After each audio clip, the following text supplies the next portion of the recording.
Adam Staples here. Now, today we're going to be talking about ethics in sport.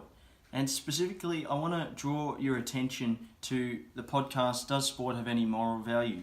Now, this is an ABC podcast and it's hosted by Waleed Aly. Now, Waleed was born in August 1978 and he's an Australian lawyer, he's a musician, writer, academic and also a media presenter. So he's well known for his co-hosting role on The Project, the current affairs program on Network 10. He's also a political lecturer at Monash University, working on their Global Territory Research Centre, as well as writing for Fairfax Media. He actually won a Gold Logie for Best Personality on Australian TV back in 2016.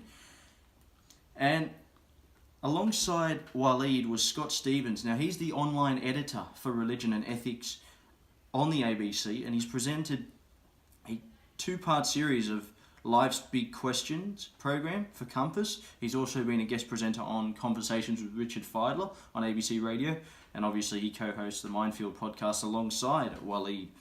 Now, they had a very special guest on this week, and I thought it was apt, Thomas Murray, because he is the President and Chief Executive Officer of the Hastings Centre and is a member of the International Association of Athletics Federation Ethics Board. In addition, he has been the president of the Society for Health and Human Values of American Society and Bioethics, as well as Humanities. And particularly, I think it was good that he was a guest on this particular podcast, as he's published various articles about ethics in sport.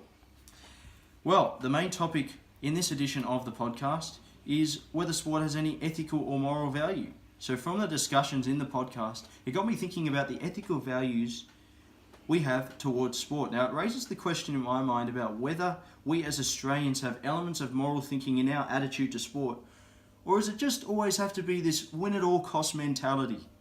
Now, Scott Stephens brings up an interesting question. Does sport have inherent value, and is that communicable? Now, for me, sport does have value, and it promotes health, teamwork, cooperation, and teaches you about the concepts of winning and losing. He also raises the issue about elite athletes in sport and the desires that we support to be very successful, and therefore having this need to be simply ruled by this mentality of being victorious at all times. Now, this idea of win at all costs comes to mind through the comments made by Thomas Murray in relation to the use of performance-enhancing drugs to aid success. Now, he specifically alludes to Lance Armstrong's case in the Tour de France when he used performance-enhancing drugs to improve his performance, obviously, in the Tour de France. Now, it makes me question whether sports people such as Armstrong have any moral value, or do they have any sense of ethics? Because in my opinion, the right thing to do is just to acknowledge that your opponent was simply too good on the day and realise that in order to reach that same level or better level, one needs to continue to work hard, increase the amount of effort. However, many athletes choose to reject this and try and take an easy way out, and I don't understand why. Now, interesting comments were made by Thomas Murray regarding performance-enhancing drugs removing the morals in sport, and that's supported by Steve Mintz in his article Sports Ethics. Now, he also alludes to Lance Armstrong as a main protagonist of this, but his comments about teams not performing to the best of their ability in order to give themselves more of a favourable position in a tournament. He mentions about 8 female badminton doubles players from China, Indonesia and South Korea who were purposely trying to lose games so that the draw would better suit them.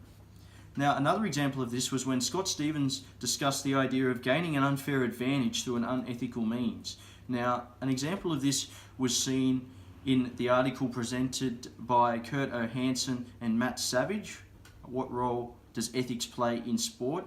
And they talked about baseball players tampering with equipment like corking a baseball bat to try and hit the ball further in order to get the upper hand. This can also be seen through the recent ball tampering scandal in South Africa by members of the Australian cricket team, who used unfair and unethical tactics to gain an advantage.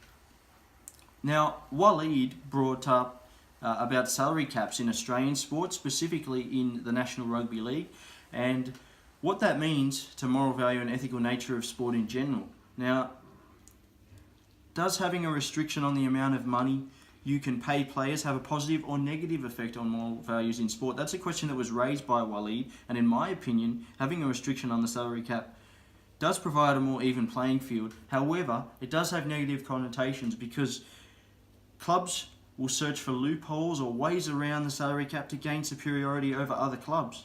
For example, Melbourne Storm were stripped of their 2007-2009 premiership victories due to eroding the salary cap. So this is an example of gaining an unfair advantage. Well, that's about all we have time for, but I do feel that sport today has lost principles of good morals and ethics to a certain extent, and it is clear that high-profile sport has become much more of a business than just a means of entertainment. Can we find a solution to this? I'll leave you with these couple of questions. Is sport, and will it continue to head in the future, or are we going to be able to return these moral and ethical guidelines that were previously adhered to? Only time will tell, I suppose. This podcast and additional articles has really made me wonder if ethics and morals can still exist in sport.